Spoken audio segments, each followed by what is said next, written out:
Are there any constituency statements by honourable members? And I call the member for North Sydney. Thank you, Deputy Speaker. In a world where access to information is right at the end of our fingertips, the debate around the role of social media plays in increasing rate of youth mental health distress is one that elicits strong opinions. As the mother of 3 young adults, I've had first-hand experience of parenting digital natives, and I'm often blown away by how tech-savvy they are, and empathise with the many parents who fear they can't now control the type, accuracy or rate of information their children consume. This parental fear is understandable, yet as the adults in the room begin a conversation that will ultimately determine how younger people across our society access social media, I've been asked by the youth in North Sydney to speak for them and make it clear. They believe our government must base policy decisions on evidence, not simple political expediency. Young people in my electorate are very attuned to the challenges faced by their generation, and they want us to look closely at the risk factors and major generational and societal changes driving these challenges, rather than simply scapegoating social media as the primary factor in increasing mental health distress, as opposed to it being just one influence. For while some social media contact can be harmful, this channel often provides meaningful connections and reliable information. To this end, I've focused on finding ways to facilitate a conversation which leads to effective, meaningful and positive change. Recently, I heard speakers from the youth mental health organisations present research findings on social media's impact on youth mental health. The speakers emphasised the importance of recognising this is a complex debate and that if social media is banned for young people, alternative accessible mental health supports will need to be provided. They also challenged the idea that any technical ban would be enforceable or effective and encouraged all in attendance to focus on exploring the potential for content controls rather than channel bans. These findings reflected the anecdotal evidence I'd heard from my North Sydney Youth Forum, which brings 15 to 17-year-olds from across North Sydney together to discuss important topics. Working with the Youth Forum then, I launched a community survey to understand how people are feeling more broadly about the debate. We received hundreds of responses from people of all ages, and it has opened a broader conversation which will now form the basis of a community forum. This intergenerational forum will bring young people together with their parents and carers and experts in the space to explore the topic further. Effective policy can only be developed once we understand how technology is used by young people and which patterns of usage are associated with benefits or harms. And that will rely on our capacity to listen to those with policy to reform. This policy reform will affect. Thank you. Call the member for Calwell. Deputy Speaker, in Broadmeadows we love our coffee and we love giving support to young people and to people with disabilities to gain skills and experience for employment and for life. That's why, Deputy Speaker, I'm delighted to welcome our area's newest social enterprise, the Bean and Bright Cafe. Located in the Broadmeadows Hume Global Learning Centre, the Bean and Bright Cafe is a partnership between Banksia Gardens Community Services, the Bright organisation and Hume City Council. The cafe offers training and employment opportunities for young people and people with disabilities. It also offers amazing coffee and delicious food. At Bean and Bright, employees can gain vital work experience in what may be their first paid job, helping them further develop their skills in a real-world environment. The new cafe joins an existing stable of dynamic social enterprises in the area, including Banksia Gardens Common Bean cafes located at Kangan TAFE College and at the DPV Health's GP Clinic, and the Bright Cafe in William Barrack Boulevard at the North Corp Industrial Park. Like its hospitality siblings, the Bean and Bright Cafe is about inclusivity and creating opportunities. It's about tailored support, quality training, breaking down barriers and helping people to reach their full potential. The cafe, through its partner organisations, will tailor training programs to develop essential skills in cafe operations, customer service, food preparation and teamwork. Each team member receives personalised support to ensure that they develop transferable skills, experience and confidence to participate in further work, training or study. The experience team members gain will help nurture a sense of accomplishment and pride in professional development. All these social enterprise cafes serve as hubs for social interaction and meaningful connections. Specifically, the Bean and Bright Cafe operates within the Hume Global Learning Centre, a busy hub that also includes the Broadmeadows Public Library. By welcoming both staff and patrons from diverse backgrounds, the cafe helps promote social inclusion. The Bean and Bright partnership is a shining example of what can be achieved through cooperation between dynamic local organisations. Banksia Gardens Community Services is a wonderful organisation that has developed a raft of innovative support programs primarily targeted at young people at risk of disengagement from the education system and struggling to enter the workforce. Bright is also a great organisation that I've worked with for many years, dedicated to support, inclusion, training and employment for local people with a range of disabilities. It makes so much sense that these groups would come together to maximise their skills, commitment, passion and outstanding human capital to build this enterprise. And I want to congratulate Hume City Council for its support of this great project. The member for Banks. Thank you, Deputy Speaker. Deputy Speaker, on the 29th of August, I attended the Moon Festival celebration for the CAS Seniors Group in Hurstville, and as it is every year, it was a fantastic event with people coming together to celebrate the very special time of year that is Moon Festival. There was moon cake, there was chocolate this year as well, Deputy Speaker, there was dancing, and most importantly, there was a lot of fun.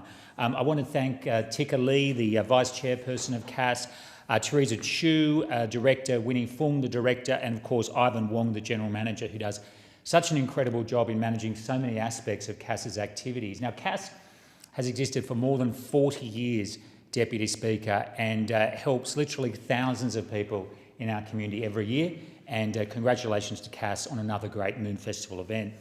Deputy Speaker, on the 31st of August, St George District Netball Association held their annual presentation day, and it's always a great day. There are games, the finals are played, and then everyone comes together for the presentation to acknowledge teams and players that have done exceptionally well during the year.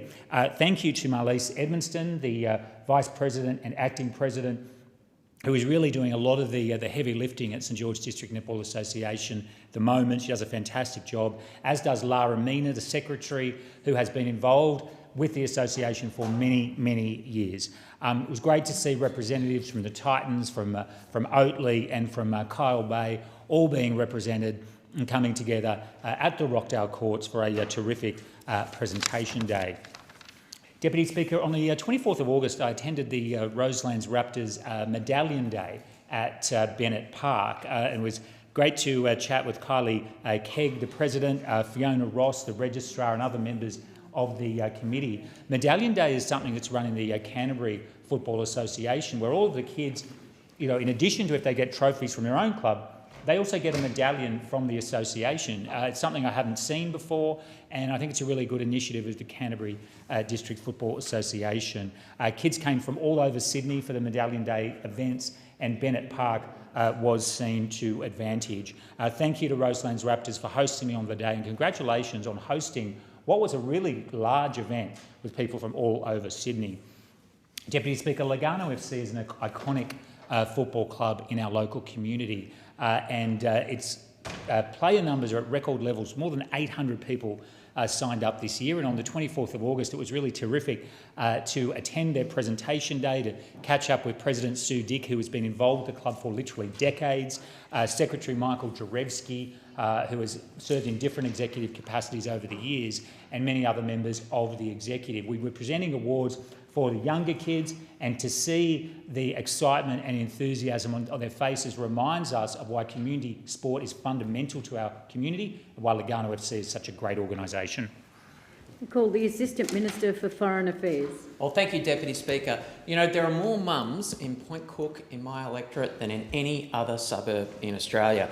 So it was the perfect place to host new families from Melbourne's West at my Welcoming the Babies event in Saltwater Community Centre last week. We all know that being a new parent is both rewarding and challenging. So our Welcoming the Babies event allowed new parents to connect with each other, with local support groups and with local government support services in our community that are there to help. I want to thank everyone that participated in making the event a success. The Perinatal Anxiety and Depression Australia, Dilkey Butt Women's Group, Safety Seats, Tweddle Child and Family Health Service, Australian Breastfeeding Association, Baby Presence, Maternal and Child Health Services Wyndham City, Services Australia and St John's Ambulance Victoria. The Albanese government knows that the early years are the most important part of a child's life. So we're supporting families to give children the best possible start, from expanding access to cheaper childcare to delivering a wage rise for early childhood educators while keeping fees low for families. But I know that it's been a tough time for families in our community. That's why the top priority of our government has been delivering responsible cost of living relief that also doesn't add to inflation. Now, every family at the Welcoming the Babies event, indeed every family in my community, from Newport to Point Cook, from Williamstown to Truganina, has been benefiting from cost of living relief measures introduced by our government. We want Australians to earn more and keep more of what they earn. And our tax cuts have increased the pay packets of 84,000 workers in my electorate by an average of $1,676. A family with a combined income of $120,000 will pocket an extra $2,300 a year, making a real difference to household budgets. Low-income workers have received 3 consecutive pay rises, including big rises for people in the care economy, aged care workers and childcare workers. Investing in and respecting the work of early childhood educators and carers will ensure that we continue to attract the best people to this sector, and we continue to deliver quality learning and care during the important early years. We're also delivering energy bill relief for every family, providing a $300 energy rebate for every household in Melbourne's West. We've also frozen the cost of PBS-listed medicines, a big win for families. This means no one will pay more than $32 for a script, and those with a pension or concession card won't pay more than $8 for the next 5 years. Australian families have already saved $525 million as a result. We've also strengthened Medicare, making it easier to see a bulk billing doctor so new families can get the healthcare they need. Our actions have enabled an estimated 2 million additional free visits to doctors, and it's helping to take the pressure off families in Melbourne's West. I'd like to thank all the families, community organisations and services who brightened the day by coming along to the Welcoming the Babies event, despite the rather typical Melbourne weather. I'll get to work on more face painting and storybooks right away and look forward to welcoming the newest members of our family again next year. I call the member for Wanham. Thanks, Deputy Speaker. The Victorian Labor state government never ceases to amaze when it's spending billions and billions of dollars on the suburban rail loop, wasting money, and that's a project that if we are elected to government, federally, the coalition will not provide a cent to, because we know that money needs to go into our roads. Here we have the Roads Minister, Melissa Horne, coming down to southwest Victoria and passing the buck on the Princes Highway. Now, when we were in government, we gave $60 million to fix the Warrnambool to Port Fairy part of the Princes Highway. What have the state government done with that money? We said because it's a road of national significance, we would put in 80 cents for every dollar that was invested in that road. The state only had to put in 20 cents. And we put in a further $80 million, yet she's there saying that investment in that road didn't go up under us. What has happened since federal Labor got in, though, and this is what she should have called out, is they have dropped their contribution from 80 cents back to 50 cents. And that is why we're not seeing anything being done on that road. It's Labor versus Labor, and that means nothing is occurring. And the other great tragedy is she talks about the maintenance budget. The maintenance budget for roads right across Victoria under the Victorian State Labor government is $964 million. Now that has been cut. That maintenance budget is for every single state government road right across the state. So while they're putting 30, 40, 50, 60 billion dollars into the suburban rail loop, they don't even put $1 billion into maintenance across all the road network in Victoria. It is a disgrace. And to come down to southwest Victoria and pass the buck, and that is what this headline in the Warrnambool Standard says, passing the buck on the highway, is an utter disgrace.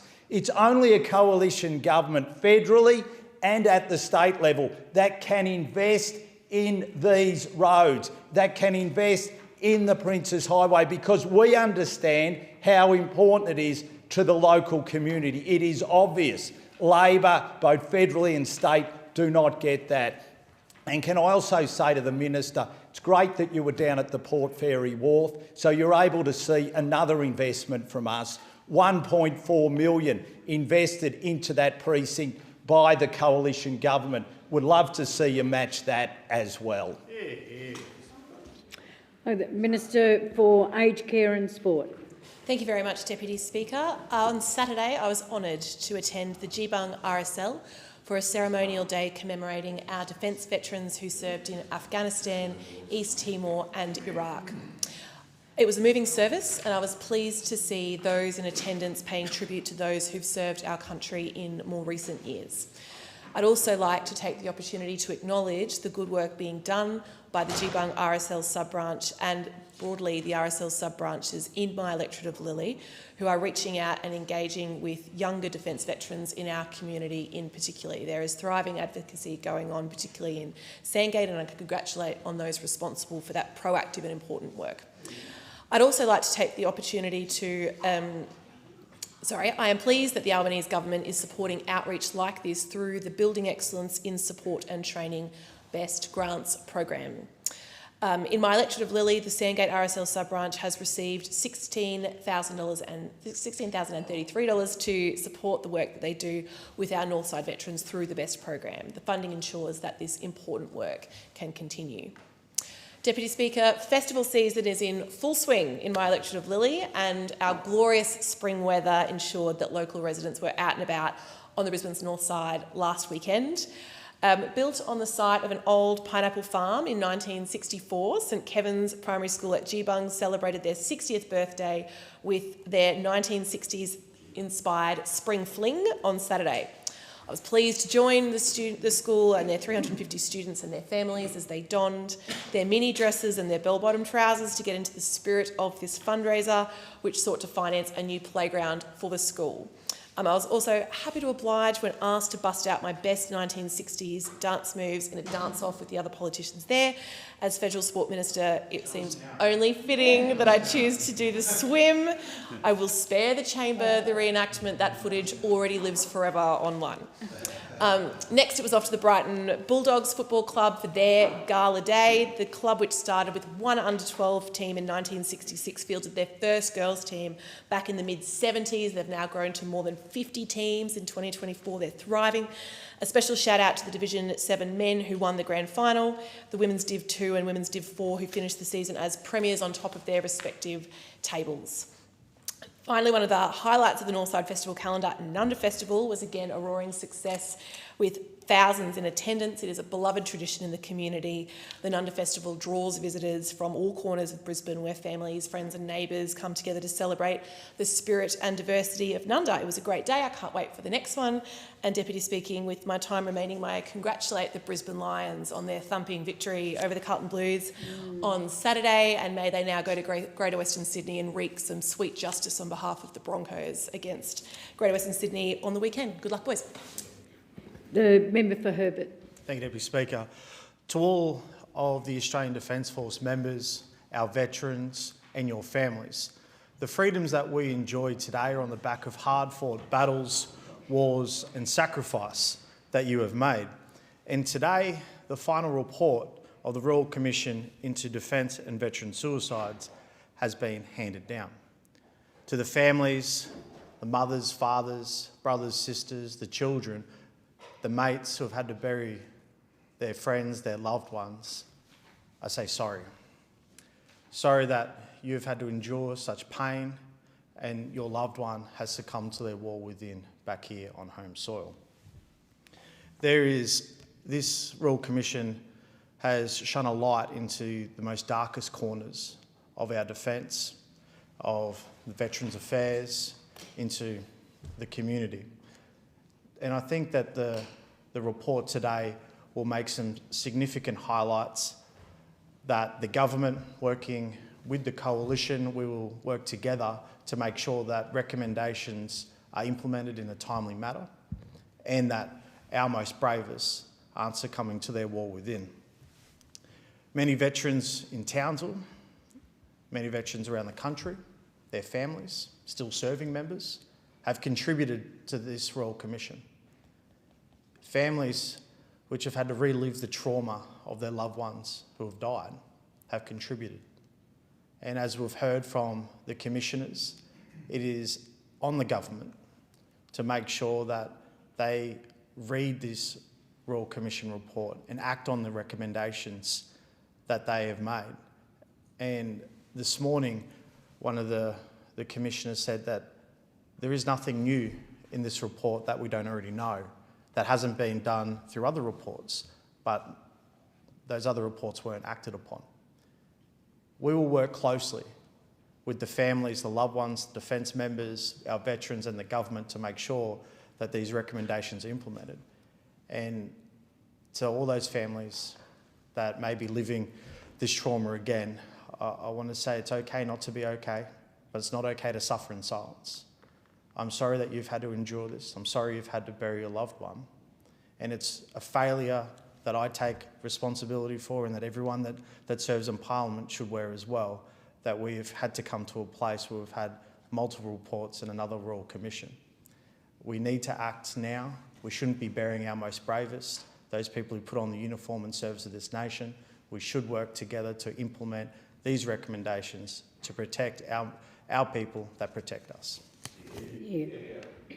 I call the Assistant Minister for Climate Change and Energy. Deputy Speaker, for 11 months the world has stood witness to the awful violence and suffering that has occurred and is occurring in Israel and in Gaza. This horrifying and brutal instalment of a long-running conflict began with a barbaric attack by Hamas on civilians in Israel, which included the taking of hostages, many of whom are still not free. Since that time, the government of Israel has inflicted carnage on a trapped and defenceless civilian population in Gaza. More than 40,000 civilians have died, the majority of whom are women and children. Indeed, more children have been killed in Gaza than in all other conflicts for the last 4 years. Russia's illegal aggression in Ukraine over the last 2.5 years has resulted in the death of 11,500 civilians, including 630 children, from a population of 38 million. In Gaza, in less than a year, from a population of only 2 million, 40,000 civilians have died, more than 14,000 children have been killed. That is simply outrageous and it is completely unacceptable. In those circumstances, it's important that people know the Australian government has been resolute in its efforts to influence an end to the violence by continuing to speak and act and vote and apply sanction measures and join with like-minded nations in pushing for a ceasefire at every opportunity. Alongside that persistent effort, the Australian government has contributed more than $70 million in humanitarian funding. But I completely understand that as people see the bombing and suffering continue, their message to me and to all of us here is that's not enough. I accept that message because until the violence stops, all of us should be prepared to consider what more can be done to achieve a ceasefire. Deputy Speaker, I want to pay tribute to everyone who is part of activism in the cause of peace and non-violence.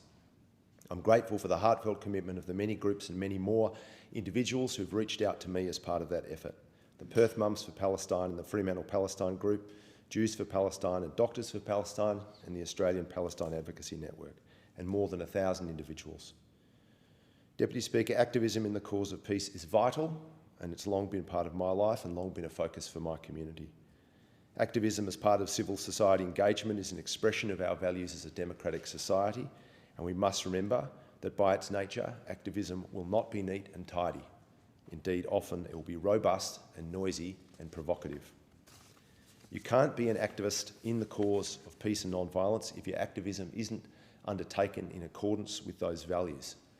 And Deputy Speaker, all the groups I've mentioned have engaged with me wholeheartedly and stridently in pain and distress and frustration, which is completely understandable, but always peacefully and always with respect and in good faith, and I honour that. And their input will always shape my work in this place. Call the member for Bonner. Thank you, Deputy Speaker. One of the most important responsibilities that I have as a father and a Member of Parliament is to ensure that the next generation grows up knowing that they are safe, valued and supported. Last week, thousands of organisations rallied behind the National Child Protection Week. As a dad, there is nothing more terrifying than the thought of something happening to one of my sons. For Bruce and Denise Morecambe, this fear became reality when their 13-year-old son Daniel was abducted and murdered. As many Australians know, Daniel was simply waiting at a bus stop in Queensland on his way to buy Christmas presents for his family. Following this unthinkable day, Bruce and Denise, in the midst of their grief, saw an opportunity to make a difference. Together they started the Daniel Morecambe Foundation to educate other children on how to stay safe. National Child Protection Week is not only about responding to the current issue, but also proactively equipping children with the confidence to recognise and escape unsafe situations. For the last 8 years, the Daniel Morecambe Foundation has helped keep kids safe through the Australia's biggest child safety lesson initiative. This year's lesson was live streamed across Australia from Manly State School in my electorate of Bonner. The biggest safety lesson provides an easy way for teachers, parents and carers to confidently discuss enthusiastic and affirmative consent. What does this mean? It means teaching our kids the importance of not crossing or blurring boundaries and ensuring that consent is always truly, freely, clearly and wholeheartedly given. It was awesome to see this event live streamed from Bonner to thousands of students across Australia. Thank you to our hosts, Coco and Finn, for keeping us informed and engaged.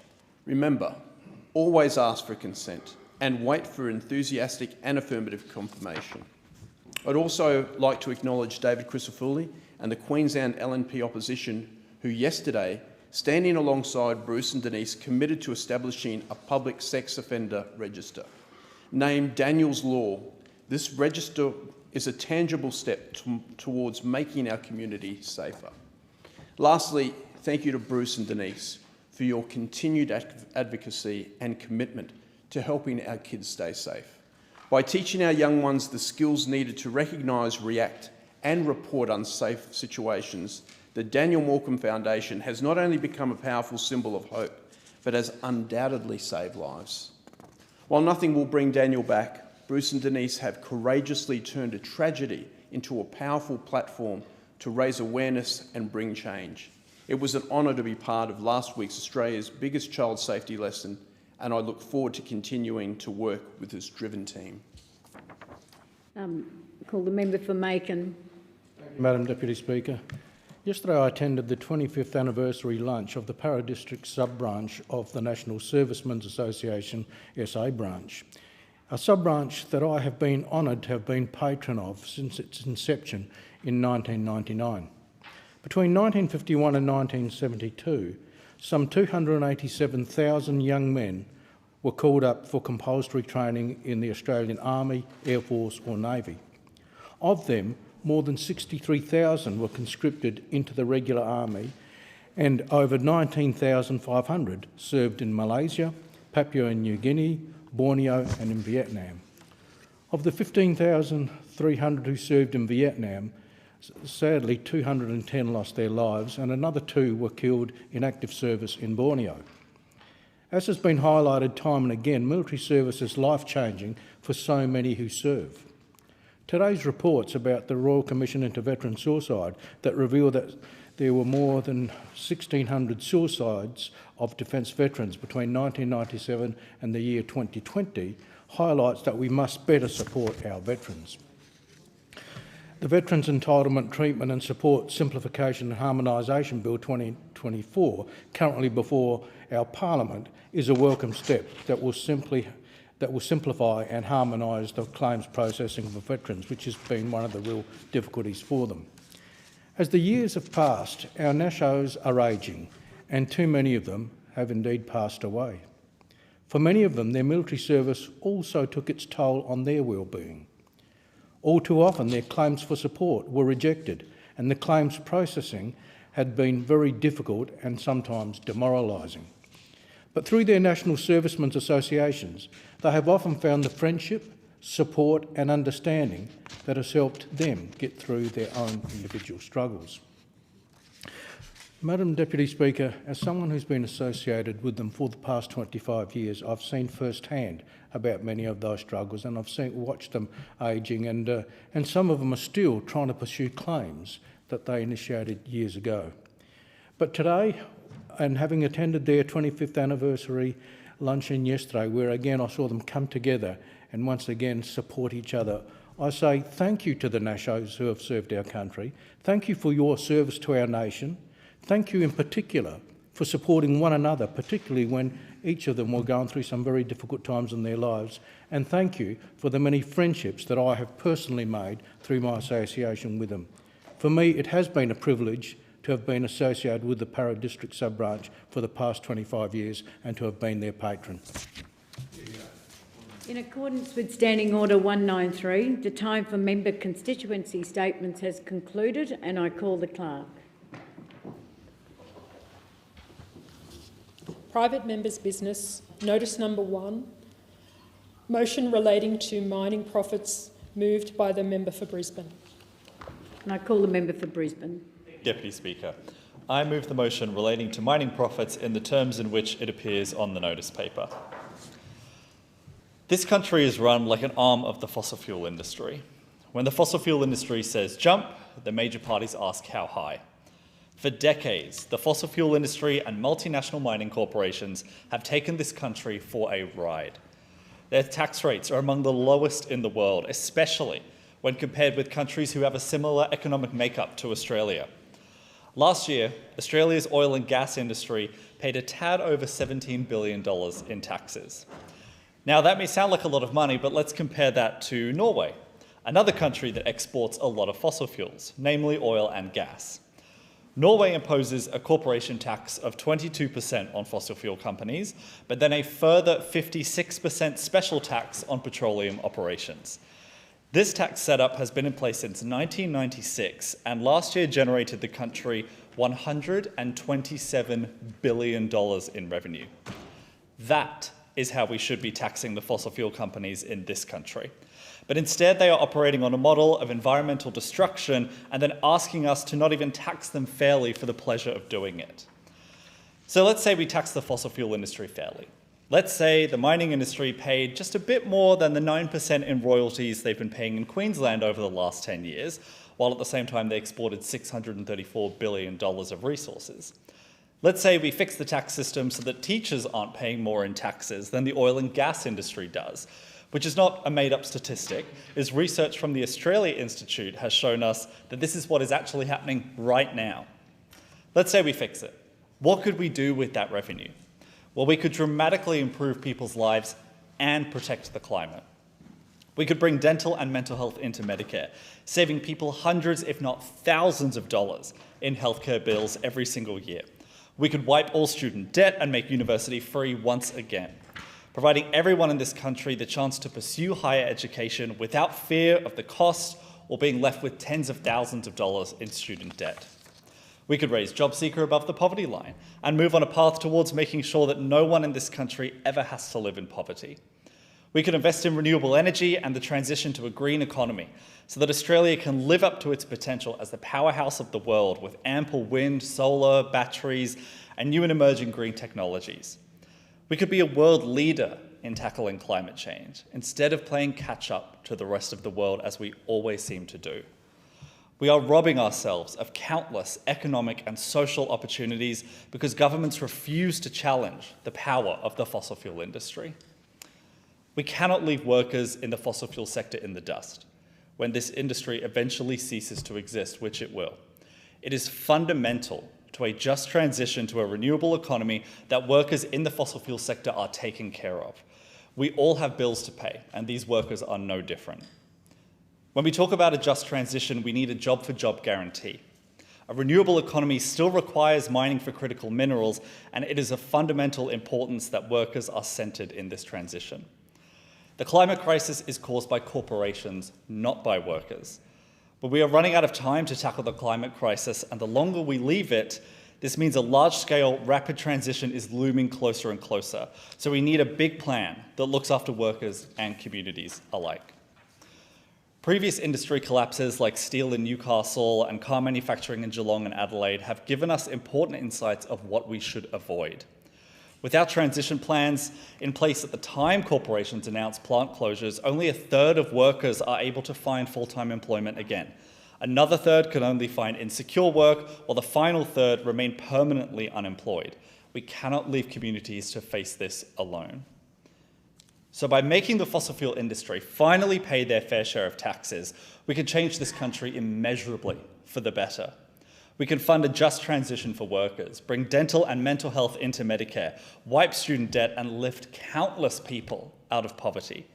The only thing stopping us from achieving this goal is the cowardice of the major parties. Is there a seconder for the motion? I second the motion. I reserve my right to speak. The question is that the motion be agreed to, and I call the member for Hunter. Thank you, Speaker. I want to start by giving the Greens a dose of reality that will be hard for them to swallow. So I apologise in advance for any sobbing or whinging that you may hear coming from them. The fact is that as long as people want to buy our coal, we will continue to sell them our coal. I want the last piece of coal ever burnt to come from our mines in the Hunter Valley. Because it's the best, most efficient and highest quality coal in the world. There will be no abrupt or enforced transition away from coal. Here's another fact for you. The vast majority of coal that we mine in my electorate in the Hunter is exported. So while it's true that the market is moving away from using coal to power our country, and this government has done amazing work to make sure this is happening as smoothly as possible, even after our last coal-fired power station has closed in Australia, our coal will still be mined and exported for decades and decades to come. We will mine it and we'll sell it until the day there is no one who wants to buy it. So you could put your unrealistic pipe dreams of a rapid transition away from coal to bed, because it's just as much of a fairy tale as the Coalition's nuclear policy. As always, the member for Brisbane has moved a motion without actually doing his homework. If he'd done his homework before getting all worked up about how much he despises the mining industry, he'd know that the most recent budget reports that the resources sector contributed 2/5 of the company tax in 22 and 23 financial year. He'd also know that the mining, energy and water sector is estimated to have contributed $42.4 billion in tax in 21-22 financial year.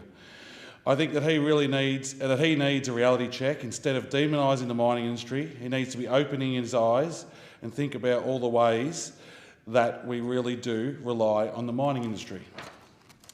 So here's fact number 3. We can't move towards net zero without the mining industry. I hope the Greens political party are listening today, because there's much to learn here. Without mining, there are no solar panels, or wind turbines, or batteries.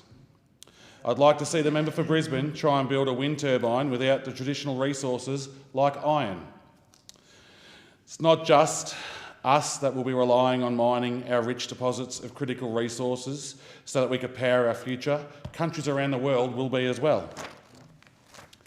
Every day, every single person has a reason to be grateful for mining. Without mining, we don't have the iron that we need to build fridges or public transport or air cons.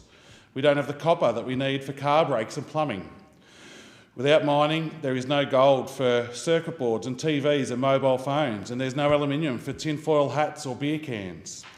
That's right, if the member for Brisbane had his way, he would stop you from being able to crack open a few tins with your mates because he doesn't want us to be able to produce aluminium. So to the member for Brisbane, I say, don't be ungrateful. Go thank a miner in your electorate, or thank all the miners around Australia for what they do. Get out of the inner city office and have a look at electorates like mine and the Hunter who make our country run. Because the fact is that we need mining. Everywhere you look, we rely on mining in some way. And even as we continue to make amazing progress in reducing our emissions, mining is going nowhere. And thank goodness for that, because look at what we gain from it. Mining powers our economy. The sector directly employs more than 250,000 Australians, many of these in my electorate in the Hunter. The mining industry also supports more than 1.1 million indirect jobs. Mining has made my electorate what it is. Almost everyone knows a miner, has a family member who worked in the mines, or knows someone who has connections in the mines. It has provided good paying, secure employment for generations and is firmly part of the identity of the entire Hunter region. So the Greens can continue to hate on mining, but they live in a dream world if they think somehow they will convince us to rapidly transition away from mining. Because it's here to stay, and the final fact of the day is mining is definitely here to stay. So to the miners in my electorate, to the miners all around Australia, thank you for the hard work you do. The long shifts, the time away from your family and friends, your loved ones. Keep up the great work. We support you. We will continue to support you in the future. And I look forward to continue to see many of you in the Hunter, but also many of you around Australia as well. And hopefully the member for Brisbane can go and thank the miners in his electorate, because there is lots there. There is lots there that do great critical work for our country. So I think you could go and say thank you to them. So yeah, I do think you could go and say thank you to them, because mining matters, and thank you to all the miners in the Hunter. Cheers. The question is that the motion be agreed to, and I call the member for Ryan. Thank you, Deputy Speaker. Big mining corporations are raking in obscene profits by selling off resources that belong to all Australians. And what do we get back? Next to nothing. Over the last decade, mining giants have extracted $634 billion worth of Queensland's resources. You'd think that'd mean well-funded hospitals, schools and public services, right? Wrong. These corporations have only paid 9% in royalties. Crumbs compared to the billions they've pocketed. And it gets worse. 10 of the biggest mining companies in Queensland pay zero corporate tax. Zero. These resources are ours. Mining companies pay royalties for the privilege to dig them up, but they do not own them. We do. Look at Norway. They collect 55% of gas and petroleum revenues for Norwegians' benefit. Here in Australia, we collect a measly 3%. Even Texas, of all places, charges 25% royalties on coal and gas. Qatar exports roughly the same amount of LNG that we do, and yet they collect 6 times more revenue than Australia. It's Robin Hood in reverse. The government lets these massive mining companies take our resources for basically nothing, and these corporations hoard the profits, often in overseas companies. Take a look at our gas exports. Australians have missed out on $13 billion of royalty revenue in the last 4 years because the government gave it away for free. In terms of gas, we only collect royalties from the North West Shelf. All other offshore gas projects are free game. And if you're mad, you should be. Here's the kicker. Right now, school teachers are paying more in income tax than the entire oil and gas industry. Teachers. In the last 10 years, Australian teachers have forked out an average of $9.5 billion a year in tax. The oil and gas industry, a measly $4.6 billion in petroleum resource rent tax. The government pretends it can't afford to properly fund public education, but it's happy to squeeze the teachers while letting the richest and dirtiest corporations off the hook. Here in Australia, the government is giving massive mining companies a free ride while everyday Australians are expected to scrimp and save and break their backs to pay for the bare minimum, like dental care or university fees that just keep climbing. In fact, the government collects more from HECS payments than it does from the PRRT. We have a system that demands teachers, who are absolutely vital to our children's futures, pay thousands of dollars for their degrees, work for less than minimum wage during placements, and then face underfunded and overcrowded schools. And on top of all that, their profession ends up paying more tax than the oil and gas industry, an industry that is actively harming our kids' futures.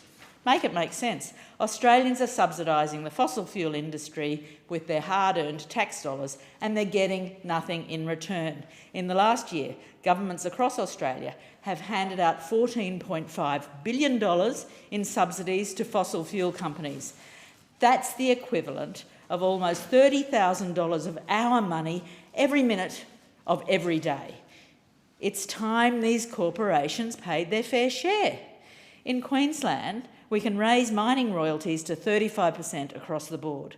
That could raise $61 billion over 4 years, even as we transition away from fossil fuels, to fund the future, to fund renewable energy, and to fund the things that all Australians need to give a good life. Just stop giving handouts to mining corporations that squander our future, and instead fund public schools, fund GP and health clinics, and fund social and affordable housing. Thank you, Deputy Speaker. There being no further speakers, the debate is adjourned and the resumption of the debate will be made in order of the day for the next sitting. And I call the clerk. Private members' business, notice number 2, motion relating to the Australian Paralympic team, moved by the member for Higgins. I call the member for Higgins. Thank you, Deputy Speaker. I move the motion relating to the Australian Paralympic team in the terms in which it appears on the notice paper.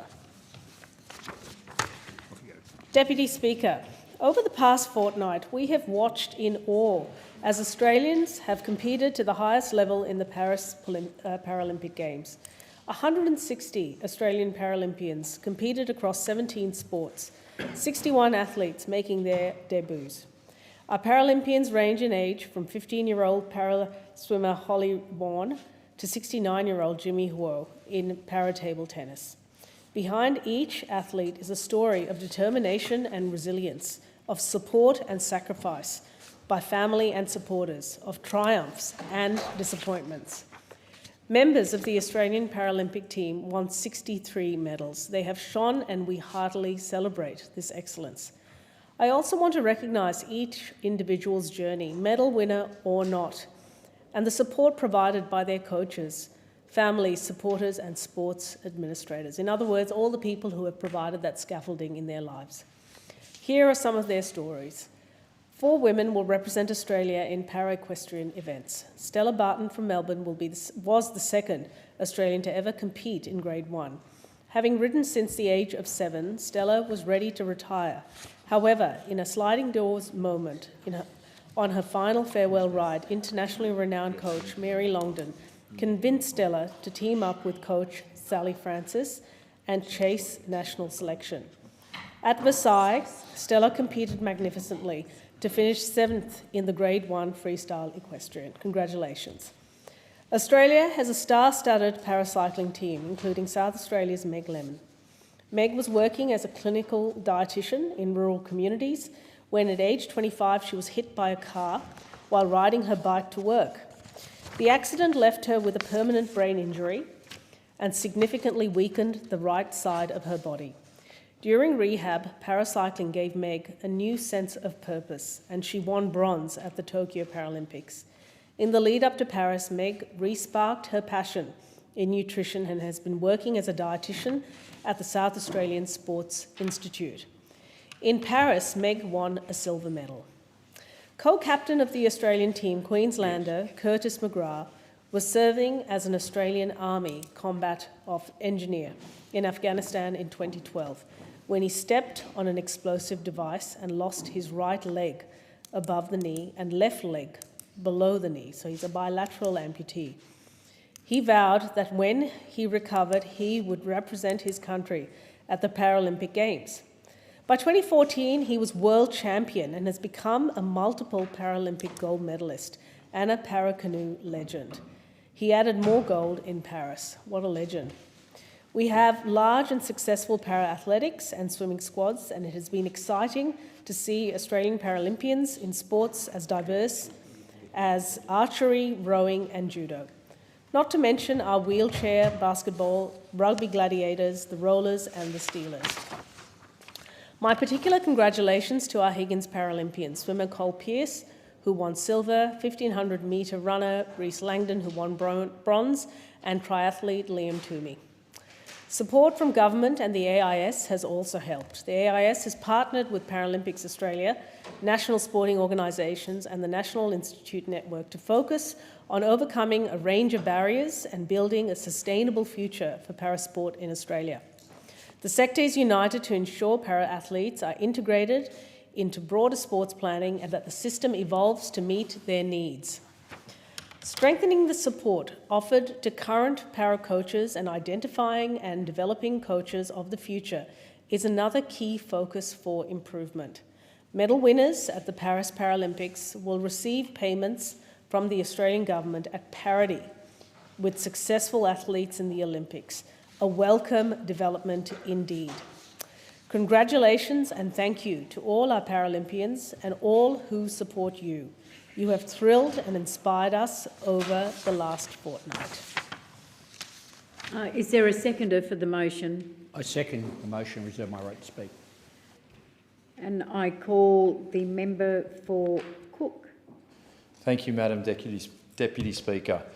Australia has a proud history at the Paralympics. Since the first Games in 1960, Australia sent 12 athletes, winning a total of 10 medals. Australia has always punched above its weight in the Olympics and Paralympics together. This year, 4,000 Paralympians travelled to Paris, where Australia was represented by 160 athletes, 152 with an impairment, 2 athletic guides, 2 bocce ramp operators, 2 cycling pilots, 1 triathlon guide and 1 rowing coxswain. They were supported by 198 staff, including 2 handlers for a triathlon. Our youngest athlete is 15 and our oldest athlete approaching 70. 61 of these athletes made their Paralympian debut this year for Australia. And we had another characteristically strong showing, with 19 gold medals, 63 overall medals for a 9th place finish. I'd like to congratulate each participant on their participation in these Games. I personally watched a lot of the competition and found it to be inspiring, particularly those who've overcome health and mental challenges to perform at an elite level.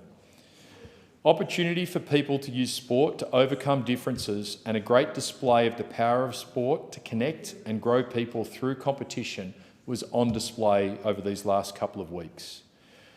I was particularly inspired to watch, and I'd be particularly grateful to congratulate a Cronulla local and a Paralympics legend, Dan Michel. Dan won a silver medal in Paris. Dan, you made all of us proud in your finals appearance last Tuesday morning, winning your 2nd Olympic medal in the final against Korea, a silver medal. I'd also like to shout out Dan's ramp assistant, Ashley Madden. Dan has represented Australia on more than 25 occasions, these being his 3rd Paralympics. On Dan's arm, a tattoo reads, "Much effort, much prosperity." The effort Dan has put into this sport since the age of 16 demonstrates the truth of this tattoo. He entered the Games for Australia in the unprecedented position of being world number 1 in the BC3 individual and world number 1 in the BC3 pairs, where Dan was paired with Jamison Leeson.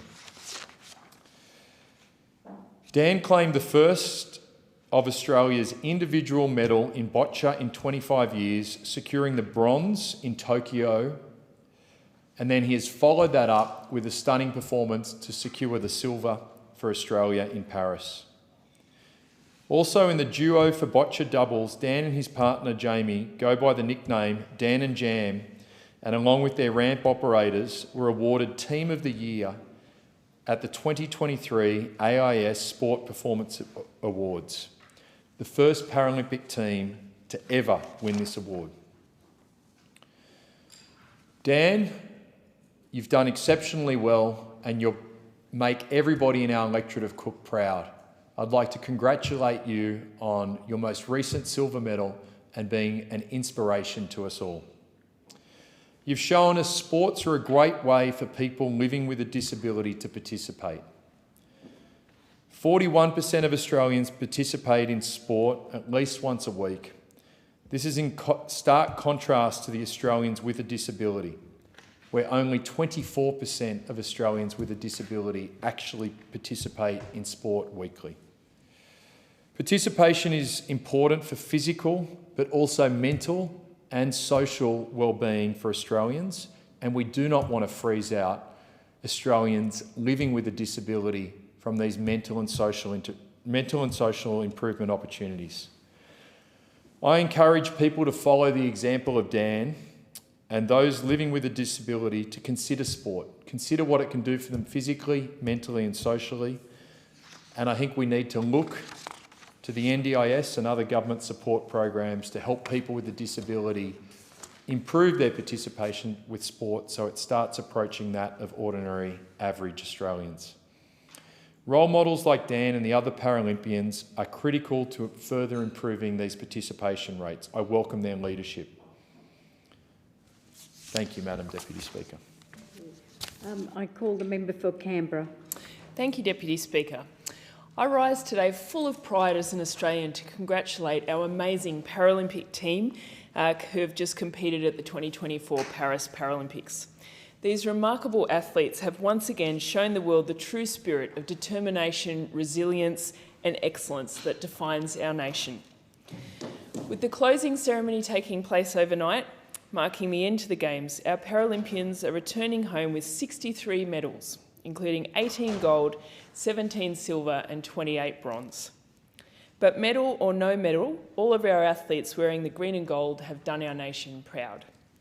From the moment the Paralympic flame was lit, our team have embodied the very best of what it means to be Australian. They have faced challenges with unwavering courage and have inspired us all with their commitment to pushing the limits of what is possible. And we have a few Canberra locals amongst the winners. For Canberra, we saw adopted local Vanessa Lowe win gold in the T61 long jump. She did it in style too, breaking her own world record in the process. We saw Australia's mixed medley team win an incredible gold. Canberran Jessie Ungles was joined by Timothy Hodge, Emily Beecroft and Alexa Leary in the final, with Kira Stevens and Callum Simpson playing crucial roles in the heats. We saw 18-year-old Alex Safi, a proud product of the AIS right here in Canberra, win his first ever Paralympic medal in the 100-metre S10 butterfly. These incredible achievements are not just about medals, they are about the stories behind each athlete and their journey. They are about overcoming adversity, defying the odds and showing the world what athletes with a disability can achieve. I also want to acknowledge the support teams, the coaches, families and friends who have stood by our athletes every step of the way. Their encouragement and dedication have been instrumental in these successes and we owe them our gratitude as well. Australia loves our sport and we love our para-athletes. I'm so proud to be a member of a government that is investing in our Paralympians. In June, I stood beside the Prime Minister and the Minister for Sport to announce that the Albanese government was doubling the funding for parasports. The $54.9 million in additional funding is the biggest ever Paralympic spend by an Australian government. And in August, Minister Wells announced for the first time the Australian government will provide para-athletes with the same financial incentives for winning medals as Olympians. Gold medalists will receive $20,000, silver will receive $15,000 and bronze medalists will receive $10,000. The Paris 2024 Paralympics will be remembered not just for the broken records and the medals won, but for the moments that have united us all in pride and admiration for our athletes. To our Paralympians, thank you for representing Australia with such distinction. You are true champions, not just in sport, but in life, and you are an inspiration to us all. Just like our Olympians a few weeks before, you've inspired the nation and made us so proud to be Australian. Thank you, Paralympians. I'll call the member for McKellar. Thank you, Chair. Overnight, the 2024 Paris Paralympics closed. And what an 11 days of celebrating our Paralympians and people across the world. We had 150 para-athletes competing and they did us proud. And the one thing that I really found really invigorating by when I watched the Paralympics was the fact that there were massive crowds there, raucous crowds. When the swimming was on, there wasn't a seat to be had in the place. And the athletes competed in front of crowds that were 70,000 people and more. It was wonderful to see. And it was a time of 11 days of stories where people's lifetime of hard work, of endeavour, of dreams came to fruition. And we know it's so much more than winning medals. It's that sense of endeavour and that aspiration and that sense of self-worth that comes with doing what you can in your life, committing, dedicating yourself and having a dream and trying to make it come true. I thought I'd read out some quotes today about athletes from across the world who competed in the Paralympics. But one is from one of our own Paralympians, Tim Hodge, who said, "The Olympics are the epitome of human excellence, and the Paralympics are the epitome of human resilience." I'm going to read out a few more quotes because these athletes inspire us all. Yang Yue from China, who claimed the gold medal in the women's F64 discus, shared an important message to her daughter. "I want to tell my daughter this: it pays to persevere. If you persevere for long enough, your dreams may just come true." Then there was Ezra Fretch from the USA, who won 2 gold medals at the Para-Athletics. She said, "I believe I was put here on this earth to normalise disability, change perceptions about what is possible as an amputee, winning back-to-back golds, leading the Paralympic movement until 2028. That's why it was written. The universe gave me the script, and all I had to do was this, and that is what was going to happen tonight." Hannah Cockcroft, following her win in the women's 100 metres T34, she had a heartwarming moment and reminded her of the impact of her legacy. "In the call room this morning, someone told me, 'I watched you in 2012, and that's why I'm here today.' She said, 'I really hope that there are some girls at home who are doing the same, because that's what this is all about. Hopefully today, some new dreams have been born.'" Then there was Zakia, she became the first ever medalist for the refugee Paralympic team, and she used her platform to send a powerful message. "Afghanistan is my country, and today the Taliban are empowering my country. It's important for me to show strength to the Afghan women and girls around the world. I've worked hard for that, to show them the medal. I hope the world does not forget the women and girls of Afghanistan." And one last one I'll read is Ali Truitt from the USA, who lost her leg in a life-threatening shark attack in 2023. "When I was faced with a life-changing trauma, I worked to see the positive and focus on gratitude and let that carry me. When you are truly faced with death and you understand what a second chance at life means, you want to make the most of it. So I have worked to do that, and it's not been without an incredible support team." So we can see that the Paralympics are far more than just a competition. They represent what it is to be human, what it is to have human resilience, what it is to show dedication and commitment and overcome adversity. And I congratulate and thank every single athlete who was at those Paralympic Games and all those who aspired to be there and aspire to be in Olympics in the future. Congratulations and thank you. The question is that the motion be agreed to, and I call the member for Moreton. Thank you, Deputy Speaker. Every morning that I'm at home in Maruka, I go for a walk, and at one of the roundabouts, there are the agito from the Paralympics, the red, blue and green crescents. They represent that idea, as matches the motion for the motto for the Paralympics, of spirit in motion. I see them every morning, and like all sorts of people across the country, I've been awestruck by the feats of our Australian Paralympians over the past 2 weeks, and I'm happy to take this opportunity to congratulate the team, their coaches and the support staff on their magnificent achievements in France. The Paris Paralympic Games featured 4,400 athletes from 168 countries, competing in 22 parasports with 549 medal events. And we've seen great success from the Australian contingent. 160 para-athletes travelled to Paris to compete.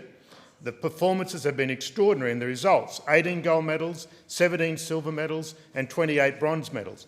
Obviously, every medal inspirational and a personal triumph, but there have been 160 heroic tales, many before they got onto the tracks or the pool in Paris. Alongside the greats of the past like Kurt Fearnley, Dylan Elcott and Louis Savage, we now have new household names: Madison de Rosario, Alexa Leary, Lauren Parker and Vanessa Lowe, and that's just a snapshot of a couple of our new superstars. I love that phrase, you can't be what you can't see. And I'm sure that there are hundreds of children across the country who are now dreaming of their own athletic journeys, maybe some that will see them competing in Brisbane in 2032. As the Prime Minister said to the para-athletes at the launch of the Paralympic team here in Parliament House, the impact that you'll have isn't just while the race is on, or the tournament or the event, it is ongoing. There'll be young girls and boys watching you who'll think to themselves, I can do that. In doing so, you lift not just them up, you lift the entire nation. Two things struck me at that launch: the athletes' palpable pride and the affirmation of the Paralympics Australia President, Alison Cray, who's on the board of the Brisbane Olympic Games with me. Alison detailed the impact the athletes would have, should have, and now we know did have. She said, and I quote, "Winning medals is just one part of the job. For Paralympic athletes, there is a broader context. Paralympic sport has the power to profoundly change lives and to enrich our communities. It does this by breaking down stereotypes around disability, confronting discrimination and demonstrating the power of diversity and inclusion. It inspires all Australians, with or without a disability, to apply our best selves to all our endeavours in life. In this way, Paralympic sport is not just important for people who live with disability, it has a unique way of speaking to a far wider audience." These words are very true, Deputy Speaker. We've all been inspired by the indomitable spirit, the courage and dedication these athletes have shown, not only during the Games, but in the years of training leading up to their events. The Labor government is a proud supporter of this team. On the day before the Paris Games began, the Albanese government announced that our para-athletes would receive the same financial rewards at the 2024 Games as the Australian Olympians. That means that Paralympian gold medalists have received $20,000, silver medalists $15,000 and bronze medalists $10,000. This is a just and necessary step. Equity. If you see it, you be it. After a well-deserved break, I know the para-athletes will be looking forward to both Los Angeles in 4 years' time and then Brisbane in 2032, less than 8 years' time. And I say this in a completely unbiased way, Deputy Speaker, that I know that the Brisbane Games will be the best Paralympic and Olympic Games that the universe has ever seen. The Albanese Labor government has directed nearly $55 million, the biggest investment ever by an Australian government, to address systemic and structural performance barriers for para-athletes. This is part of the drive for 2032, called our Australia's High Performance 2032 Plus Sports Strategy. The Australian Institute of Sport has led a review to identify and better understand the barriers to entry and progressions of para-sport. These include systemic, attitudinal, policy, environment and technical issues.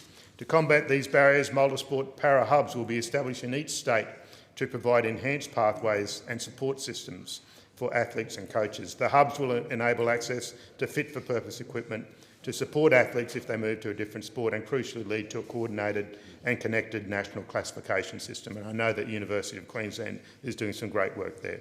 That initiative is also supported by the $250 million upgrade to the Australian Institute of Sport here in Canberra. So many opportunities in front of us, Deputy Speaker. The question is that the motion be agreed to, and I call the member for Casey. Thank you, Deputy Speaker. It has been such an inspiration to watch our incredible Paralympians represent our nation in Paris over the past fortnight. 4,400 athletes from around the world competed in 549 medal events across 22 sports. The Australian Paralympic team returns home with an amazing 63 medal wins, made up of 18 gold, 17 silver and 28 bronze. The Paralympics have a special place in our hearts. They represent all that is great about our proud sporting nation.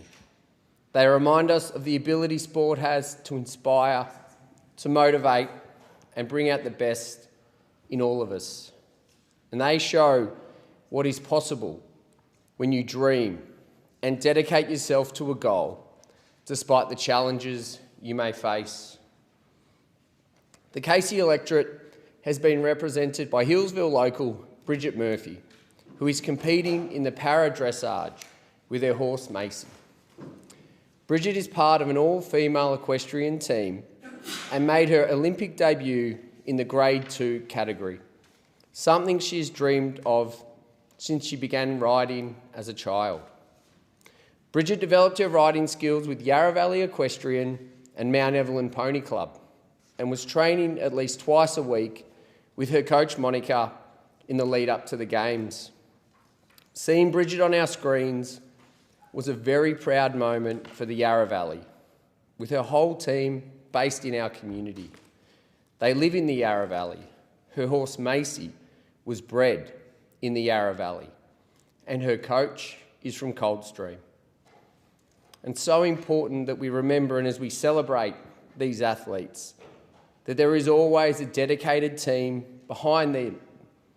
Coaches, trainers, support staff who work tirelessly to ensure our athletes have the best possible chance to succeed. And next to their support staff is their family and friends. And I don't think, Deputy Speaker, there could be a prouder moment for a parent, and for Bridget's parents, but all parents of our para-athletes, than watching their children compete. And we should celebrate our athletes, but celebrate their families. And we all know that so many of the families sacrifice so much as their children are growing up. Time, money, so they can chase their dreams. So it's a huge honour for Bridget, but also a huge honour for her family and her friends who have been following her journey. And Bridget competed in a test on Wednesday evening and was then chosen as one of 3 riders to represent Australia in the team event on Friday evening, alongside Lisa Martin and Stella Barton.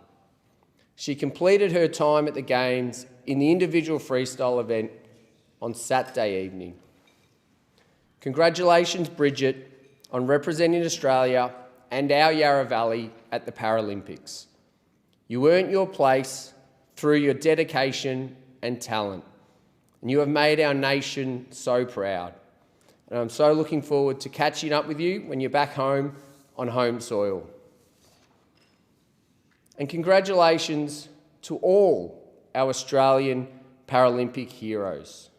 You've inspired a nation, and you've inspired many Australians. And I have no doubt that as we look forward to 2026, there'll be some young Australians with some physical challenges that will have seen the Paralympic athletes compete in the last 2 weeks, and they'll be inspired to compete in 2026.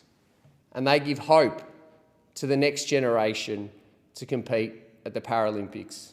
And that is what we need to continue to build as a society. And I've been lucky enough to play sport my whole life, nowhere near this level, I would say, Deputy Speaker. But what I know about sport is that it brings people together, it brings community together. And we need to celebrate. We can sometimes take for granted the journey we've gone on as a society, but we need to celebrate today that every Australian, regardless of their abilities, regardless of how they were born, the challenges they've faced, they are able to enjoy sport at a community level, at a national level, and at a Paralympic level. And that is something we should be proud of as a country. The time allotted for this debate has expired. The debate is adjourned and the resumption of the debate will be made in order of the day for the next sitting, and I'll call it closed. Private members' business. Notice number 3, motion relating to road safety, moved by the member for Wide Bay. I call a member for Wide Bay. I move the motion relating to road safety in the terms in which it appears in the notice paper. Call a member. Thank you, Deputy Speaker. Motorists on the Bruce Highway know what it's like to dodge potholes or to have their bones rattled and tyres burst as they hit big obstructions on a defective road. You recall the flash of panic on a narrow, undivided section when the driver coming towards you loses concentration and drifts into your lane, praying that they come to their senses before it's too late, and also the anxiety that comes with sharing a single lane road with B doubles, or even worse, when you're teaching your learner driver kids to drive in an environment on a single lane road with B doubles. Successive governments have expected us to just accept crashes, fatalities, injuries and near misses as part of driving on the Bruce Highway in regional Queensland.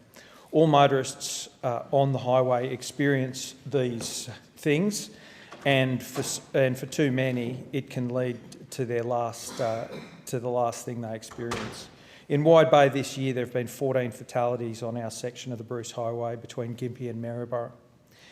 And at Baroran, we've seen the chaos, mayhem and massive disruption following a tragic fatal crash that cut the highway for 5 days. It's obvious how much work still needs to be done to make the Bruce Highway safer from Gympie going north.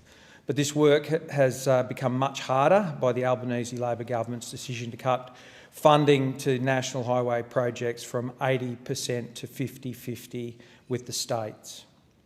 The Prime Minister's claims to have driven every inch of the Bruce Highway and says you can't build a road with a media release. You need to build it with dollars and workers and a plan to get it done.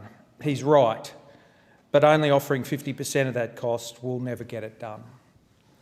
The only way state governments will be able to afford the projects like the Gympie Bypass is if funding arrangements go back as they were under the Coalition, which delivered 80% of the bypass costs by contributing over $1.2 billion for sections C and D of the Koroy to Curra upgrade, compared to Labor's $655 million contribution to section A and B.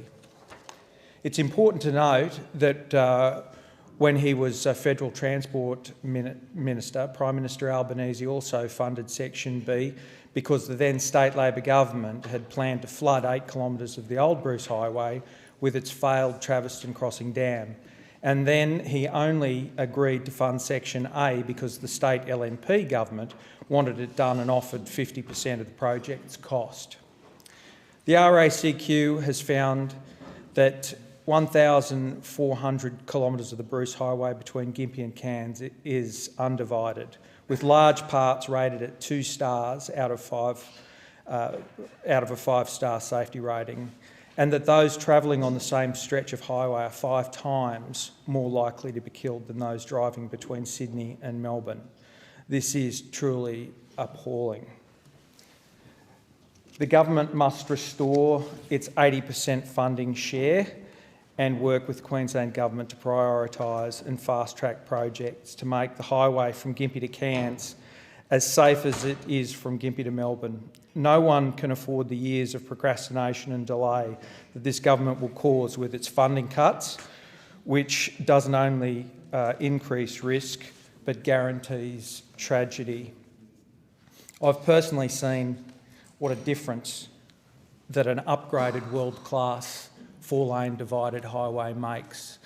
In Wide Bay, from Koroy to now Gympie, we have that road as a result of, as I said, partially the Labor government, but predominantly the Coalition government.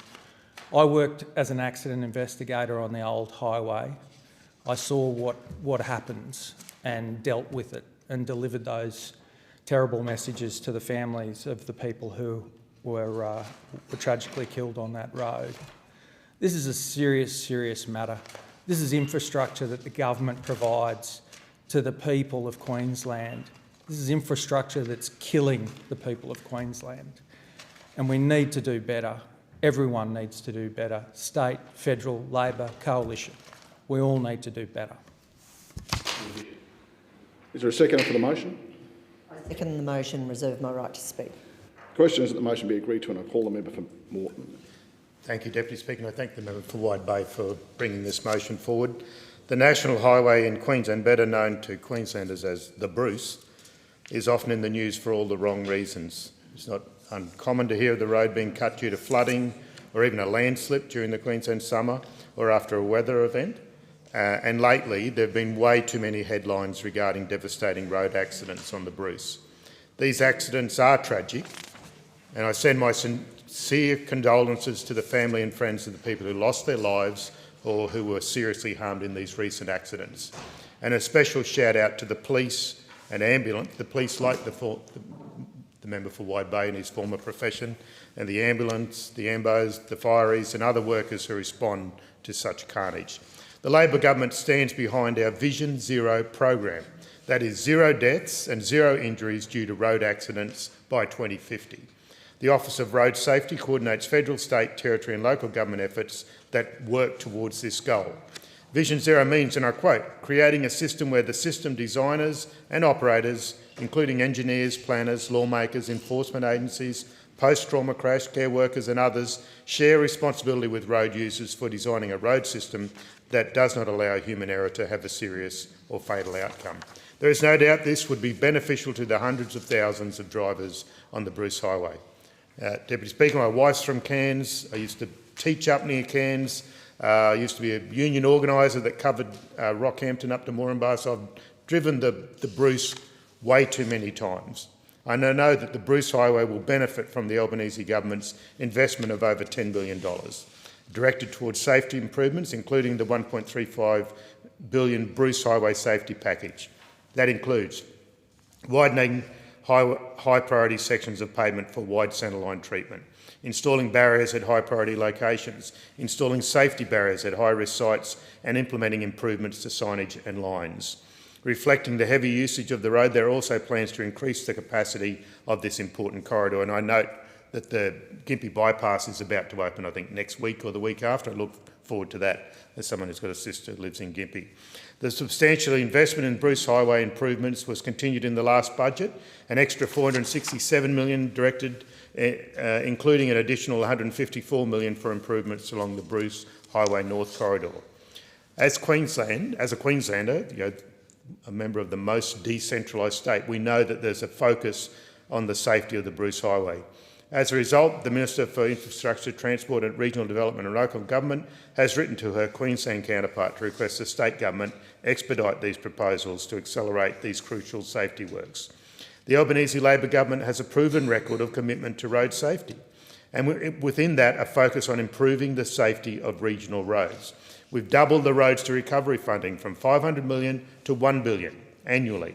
The resulting projects, which support the construction and maintenance of local road infrastructure assets, is delivered by local governments, obviously sometimes by their employees. Funding for the Black Spot program also progressively increasing from $110 million to $150 million per year. This program directly targets dangerous and risky locations where crashes are occurring and funds improvements such as traffic signals or roundabouts to help reduce the risk of crashes. This is driven by data, not colour-coded spreadsheets. That's important because the LNP don't know, obviously, they're yepping from their yappoon and addicted to pork. So it's good to get the data driving what's going on. There's more funding for the Safer Local Roads and Infrastructure program. That will increase to $200 million annually, and we've introduced the National Road Safety Action Grants program. We've also committed $16.5 million to the Car Safety Ratings program over the next 5 years. This enables independent vehicle safety assessments for both new and used vehicles, giving the customers important data. Now, despite all these proactive measures, those opposite don't think that a $10 billion federal investment in the Bruce is sufficient. They're focused on the 80-20 split with the Queensland government. This is despite the conclusion drawn by the independent review of the infrastructure investment program that recommended a 50-50 split. Our commitment is to shared accountability and investment maximisation. The government's investment of more than $10 billion in the Bruce is only worth $12 billion on an 80-20 split. However, if we do the 50-50, we ended up having about $20 billion to invest in the safety of Queenslanders, all Australians, and that's a good thing for the Bruce and the nation. The question is that the motion be agreed to, and I call the member for Capricornia. Thank you, Deputy Speaker. Queenslanders are no strangers to the dangers of the Bruce Highway. Research from the RACQ should send shockwaves through this parliament. It reveals that motorists travelling on the Bruce Highway between Gympie and Cairns are 5 times more likely to be injured or killed in a car crash compared to those driving on the Hume Highway. The Bruce Highway, at 1,679 kilometres long, is the backbone of Queensland, connecting every major city from Brisbane to Cairns. It carries essential freight, keeps businesses moving and underpins our economy, particularly in regional areas. Yet it is fast becoming known for its deadly toll. In my electorate of Capricornia, the statistics on the Bruce Highway are nothing short of alarming. There are only 2 overtaking lanes for every 100 kilometres, 31 narrow bridges and over 230 road defects. It is no wonder this stretch of road has some of the highest rates of fatal and serious injuries in this country. The most concerning section between Serena and Mackay has an average of 9.9 fatal and serious injury crashes every 100 kilometres. These aren't just statistics, it is a devastating reality for too many families across our great state. Every year, lives are shattered, dreams cut short and communities left grieving. In just a matter of weeks, the Bruce Highway has become the scene for some of its most devastating tragedies. 4 serious crashes have claimed 3 lives in just 3 weeks. Among the victims were Diol Peredo de Souza, a 29-year-old Rockhampton man who had just become a father for the first time. Scott Cassidy, a 50-year-old father of 6 from Townsville, and a 21-year-old Rockhampton man whose life was cut short in a horrific highway explosion. Recently, I had the privilege of speaking with Leyland Barnett, a Rockhampton constituent and a dedicated safety advocate. Leyland's 21-year-old niece Emily tragically lost her life in a head-on collision on the Bruce Highway caused by dangerous roads. A day, as Leyland describes, their family will never forget. These people, like so many others, are not just statistics. They were everyday Queenslanders, much like you and me. They woke up in the morning, got behind the wheel and set out on the Bruce Highway for work or travel, never imagining they wouldn't return home. Queenslanders are crying out for action, but instead of delivering the funding to fix this critical artery, Labor has failed to meet the urgent needs of our communities. Those opposite made a devastating decision, cutting the funding model for the Bruce Highway from 80-20 contribution to a mere 50-50. This reckless change will not just delay the critical upgrades that this dangerous highway desperately needs, it will likely cancel them altogether. The consequences of this funding cut are real. Without the necessary financial backing, essential upgrades will be postponed or scrapped altogether. Every day that these upgrades are delayed, more lives are at risk. We are not talking about abstract figures here. We are talking about real Queenslanders who may never make it home because this government has chosen to balance the books at the cost of human lives. Far too many families are losing loved ones on our roads, yet Labor is cutting critical road funding and failing to assist councils to make these safety improvements to local roads. It's shameful for the Minister for Infrastructure to claim credit for road safety funding in a cynical attempt to distract from the rising fatalities on our roads throughout Labor's term in office. I am proud of the track record for investment which I have delivered for the Bruce. Unlike Labor, I know what improving roads does for communities. $106.4 million for black spot areas, $72.6 million for maintenance funding, $126.4 million to upgrade the northern access to Rockhampton, $11.5 million to improve the highway in North Serena. This investment was made possible because the coalition government believed that investing in roads was investing in lives. People in Capricornia are also not seeing a return on the wealth they create to improve the roads in our region. In the 2022-23 financial year, the Fitzroy region alone contributed $18.1 billion in royalties, generated by the hard work of local miners. This substantial revenue was funnelled into Treasury, only to cover cost blowouts on projects in metropolitan areas. Labor are letting the Bruce fall into disrepair to fund city developments, and it is costing lives. We owe it to the memory of those who have lost lives on the Bruce and to every person who continues to travel this highway to acknowledge that human cost of inaction. These are not isolated incidents, they are a part of a growing pattern of tragedy that we cannot afford to ignore. I call on this government to restore the former government's 80% funding share of projects to allow for urgent upgrades to be made.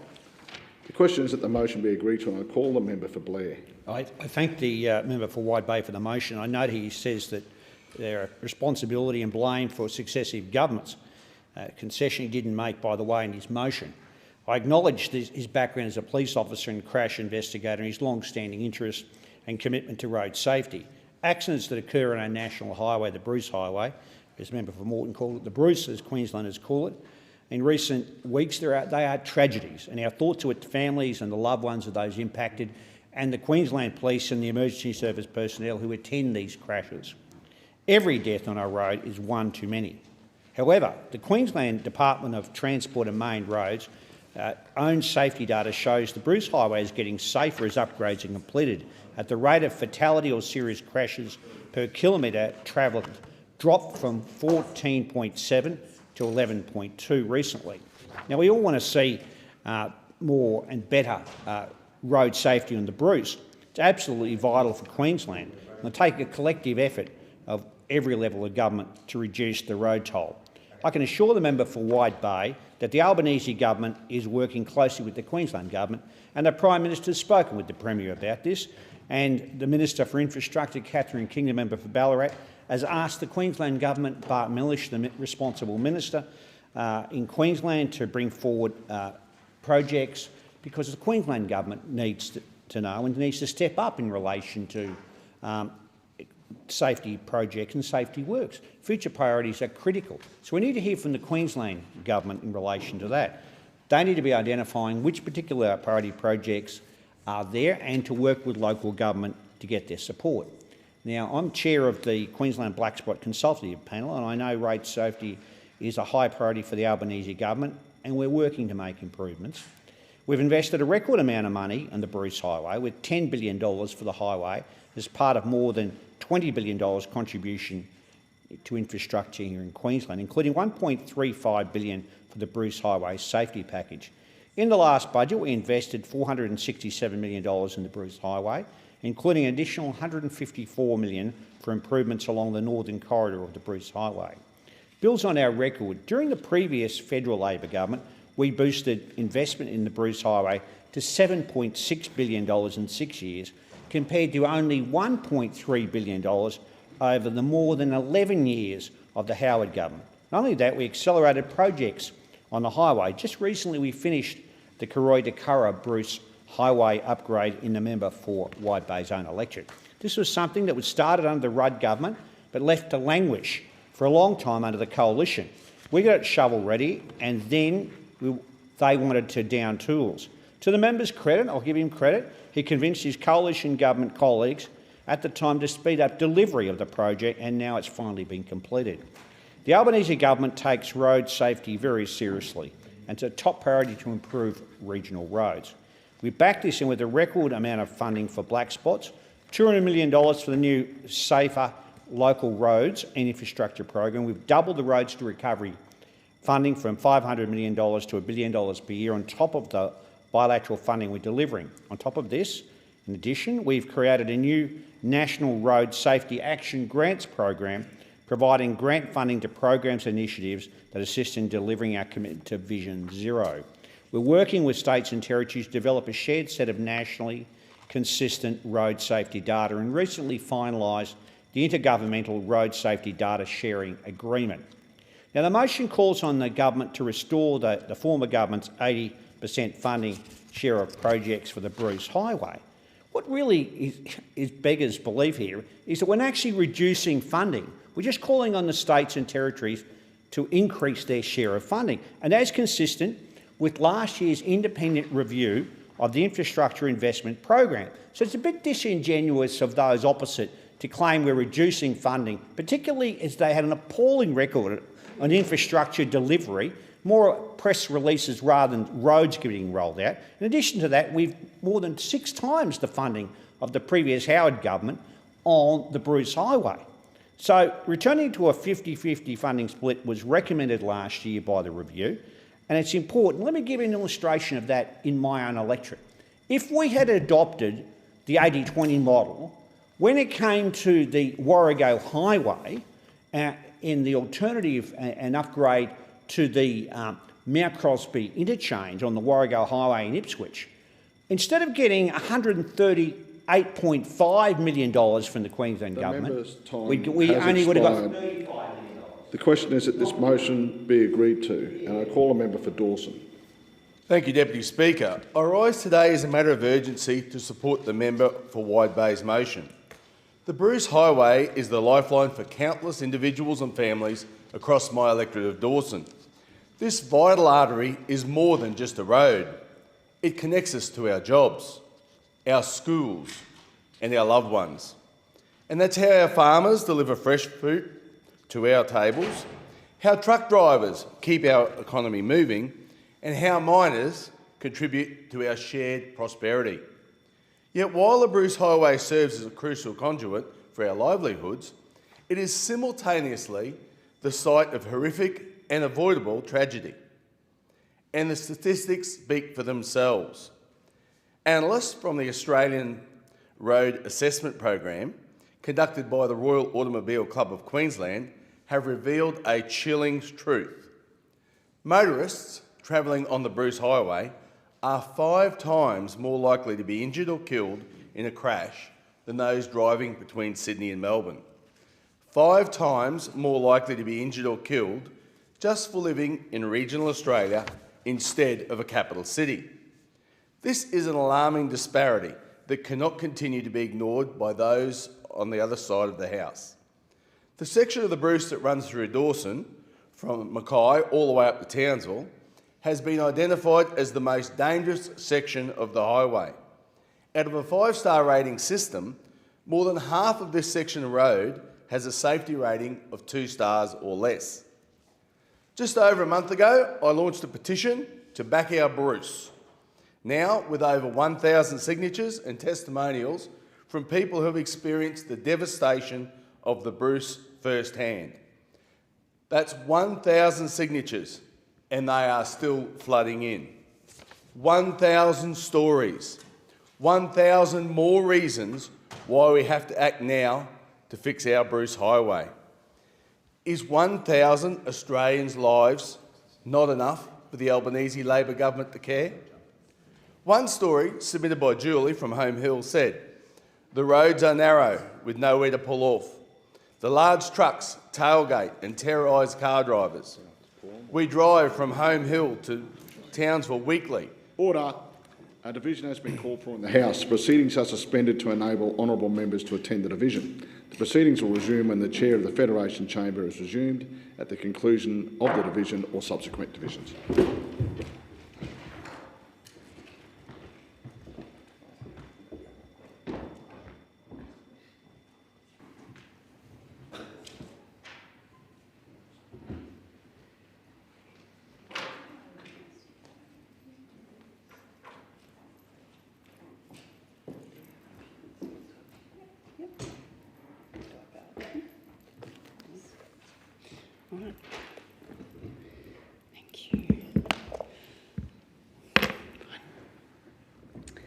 All right, I call the member for Dawson in continuation.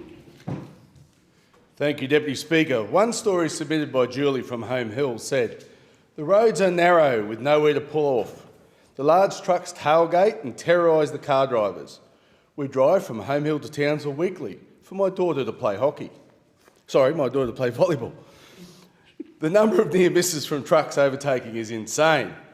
Travelling south of Home Hill is even more terrifying. Potholes, old surfaces, and still the same truck issues. Of late, there seems to be accidents constantly.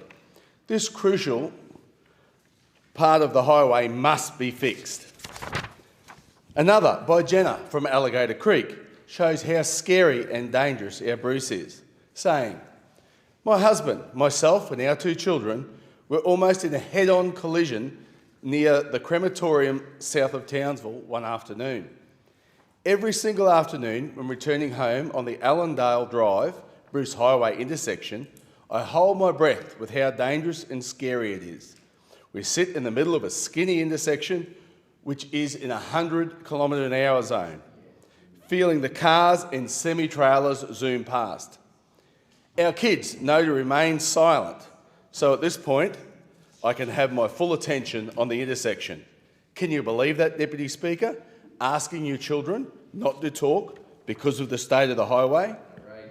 We know that the head-on crashes account for more than 50% of fatalities on the Bruce Highway. Deputy Speaker, this is because there is no separation between north and south traffic. So effectively, with vehicles travelling at 100 kilometres per hour, it's running into a concrete wall. I'm sorry, Member for Dawson. A division has been called in the House. The proceedings are suspended to enable honourable members to attend the division. The proceedings will resume when the Chair of the Federation Chamber is resumed at the conclusion of the division and subsequent divisions.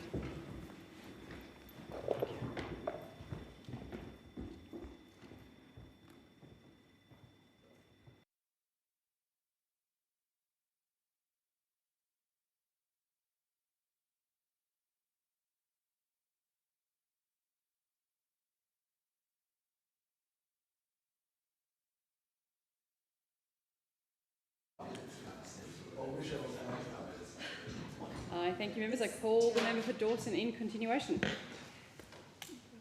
More alarmingly, this Albanese Labor government has reduced the funding contributions from an 80-20% split to a 50-50% split. This reckless move leaves my communities vulnerable. The total disregard for safety and lack of inaction from this current government is unacceptable.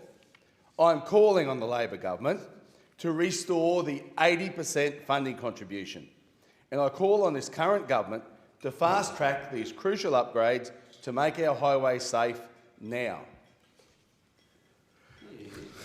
The time allotted for this debate has expired. The debate is adjourned and the resumption of the debate will be made in order of the day for the next sitting. I call the clerk. Private members' business, notice number 4, promotion in relation to workplace relations. I call the member for Werriwa. Thank you. I move the motion relating to the workplace relations in the terms in which it appears on the notice paper. Is the motion seconded?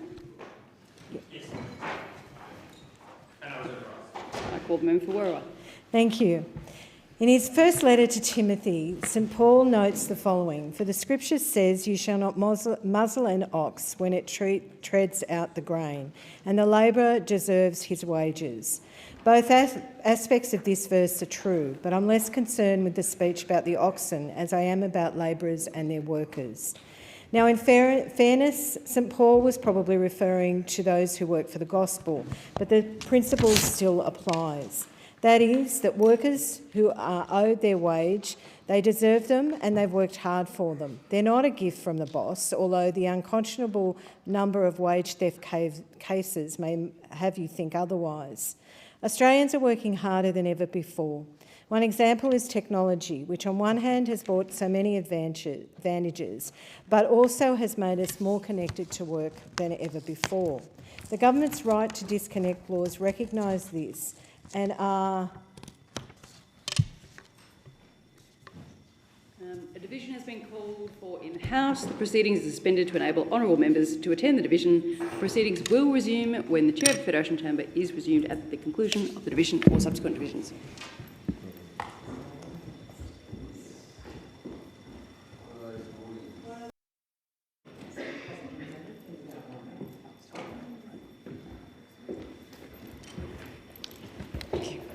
I call the member for Werriwa in continuation. Thank you. One example is technology, which on one hand has brought so many advantages, but it also has made us more connected to work than ever before.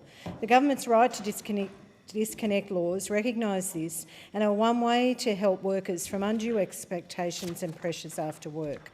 Australians not only deserve their wages, but a right to a living wage. That is, a wage that allows them to keep pace with the cost of living. There's no secret that the cost of living has made life incredibly tough and challenging for many Australians. This, coupled with flatline wages growth, has created the perfect storm for millions of Australians. By any assessment of their last term in office, the opposition and their colleagues showed that they had no regard whatsoever for the real wages of Australians. They were content to let business profits and the pays of executives soar, while those on basic wages struggled. Thankfully, with the election of the Albanese government, those days have ended. This government understands the struggles of paying for the weekly shop, the rising cost of utility bills and the price of a tank of petrol and the cost of school shoes. That's why we introduced the fairer tax cuts, especially targeted at those on modest wages. And that's why we've given every Australian household $300 towards their electricity bills. We've also introduced 60-day scrips and have frozen the costs of those scrips for the next 12 months. The division has been called for in the House. The proceedings are suspended to enable honourable members to attend the division. Oh, this is my fourth.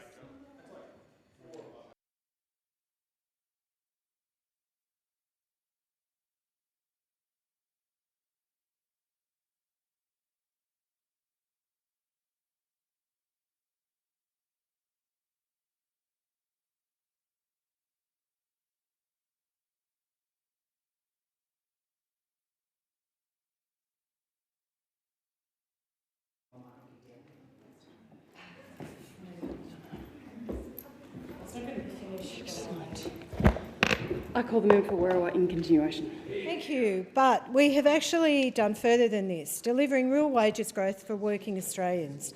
I'm proud that this government workplace policies are getting wages moving again, with annual wages growing for the past 3 consecutive quarters. Indeed, nominal real wages growth is 4.1% in the year to the June quarter 2024, while annual real wages grew by 0.3% through the year to the June quarter 2024. This result comes off the back of inheriting real wage decline of 3.4% at the time of the election. That figure is shameful indictment of those opposite. In addition, Speaker, the Albanese Labor government has unashamedly advocated for the wages of Australia's lowest paid in 3 consecutive submissions to the annual wage review, ensuring that real wages of low-paid workers do not go backwards. And in relation to some of the most vulnerable and underpaid, we've gone even further, much further. We've supported pay rises for aged care workers of up to 28%, a 15% pay rise for early childhood education and care workers, delivering wage justice for these vital workforces. The government is about choices, and it's also about priorities. But underpinning this is the government is fundamentally about values, because those shape your choices and priorities. This government unashamedly values the work of everyday Australians in whatever workplace environment they find themselves in. And this government unashamedly values the right to a proper wage, a living wage, that moves and grows over time in a manner that allows them to pay for life's necessities and puts few of life's other things. Of course, there's still much more to do to address what has been done and what needs to be done for pressures for everyday Australians. But the real movement in wages of working Australians under this government is a good step, because all workers, from the time of St Paul's to now, do need to enjoy the benefits of their labour. Is the motion seconded? Nothing? Right. And that's our balance. The question is that the motion be agreed to, except there's the division. A division has been called for in the House. The proceedings are suspended to enable honourable members to attend the division.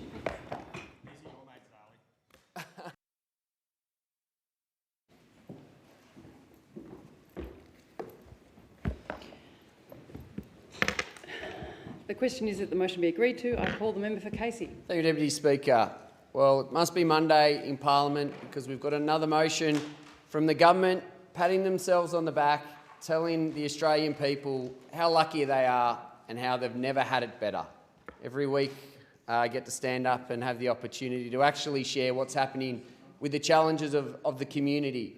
Although I was a little confused, Deputy Speaker, when this motion came through, because it spoke about nominal real wages.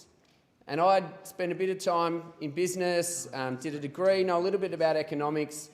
I'd actually never heard the term nominal real wages. Now, the reason I'd never heard that term is that it doesn't exist. Nominal real wages is not actually a term that's used, because nominal wages looks at total wages and how they've increased. So they might have increased 4.1% in the year to the June quarter.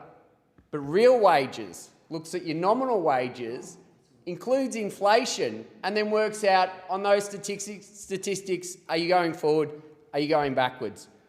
I'll give the benefit of the doubt to the member for Werriwa. I don't know whether she wrote this motion herself. Many times ministers will write them and people will sign them. So potentially the Treasurer and his department maybe think that nominal real wages are a new term we're going to look at. So maybe it's an honest mistake. I'd be concerned if someone in the Treasurer himself doesn't know the difference, or potentially he's looking to spin and he's put real in there because many people talk about real wages and think that that's what they take home. I'll let the Treasurer inform us of whether that's an honest mistake and he's not across the economic detail, or he's deliberately trying to provide a little bit of spin for us. But the national accounts just came out. The government are telling us we've never got it better. One statistic they didn't want to put in, another important measure of how the Australian people are going, is disposable income. Now, they didn't want to talk, and they don't like talking about real disposable income. So real household disposable income fell 2% over the year on a per capita basis. A division has been called for in the House. The proceedings are suspended to enable honourable members to attend the division.